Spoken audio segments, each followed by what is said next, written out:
This is the last family picture that I have when I was about 4 years old. This was the time when my father was forced to serve in a Jewish labor battalion to help the German war effort. He didn't show up at home for weeks at first, then for months, and then I never saw him again. My father's face began to fade in my memory after not seeing him for a year or more. Shortly after I turned 6 in January 1944, the full force of the Holocaust reached Hungary. Germany occupied or controlled most of Europe. By 1944, at least 4 or 5 million European Jews, including more than 1 million children, died in the Nazi killing fields.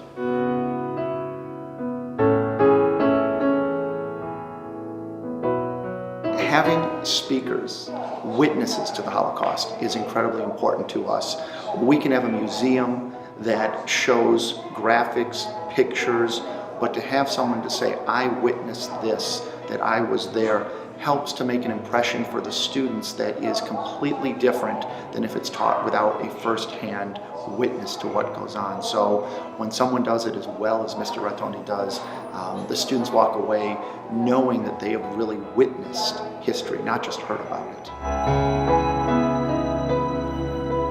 This presentation is about telling children a real life story of a Holocaust survivor, because these children, most of the children that come here know very little about the Holocaust. So I actually designed my presentation to provide the context for my little story, what happened to me when I was 6 years old.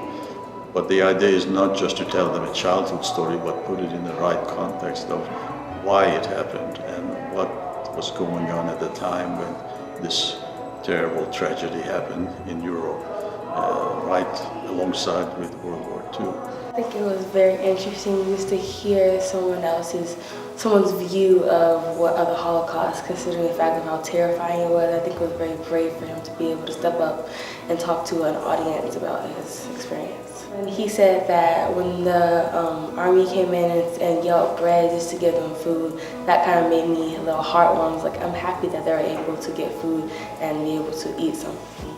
To know that our world has gone through that, and that he said that we have a line between good and evil, and that we have a thin line between our heart.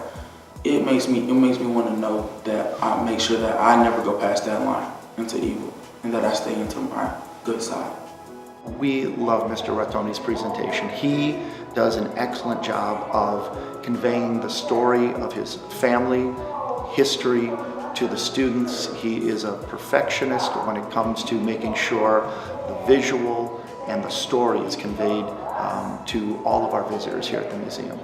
My hope is, and my goal is, for them to remember and to learn about part of the history of the 20th century, the tragedy that happened, and then translate this into human terms, because it's one thing to teach the Holocaust in a history book and read about it. It's another thing to actually see a person who lived through it and face to face, and that hopefully will be an impression that they'll never forget.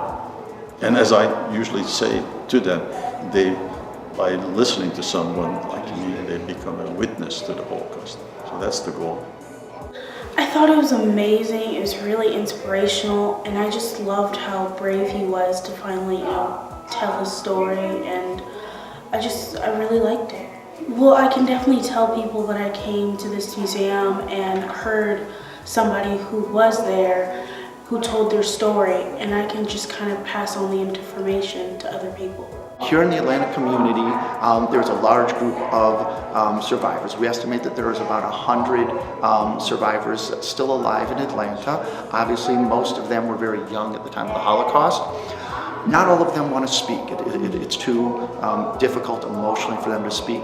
Here at our museum, we have a group of about 30 who have spoken at one time, but at the moment we're down to about 15 or 20 The others are getting too old, their health isn't allowing them to speak for us, but we have speakers that range anywhere from in their late 70s to a couple that are 93, 94 that come and speak to us. A few years from now, there'll be none of us alive, and there'll be no Holocaust survivors.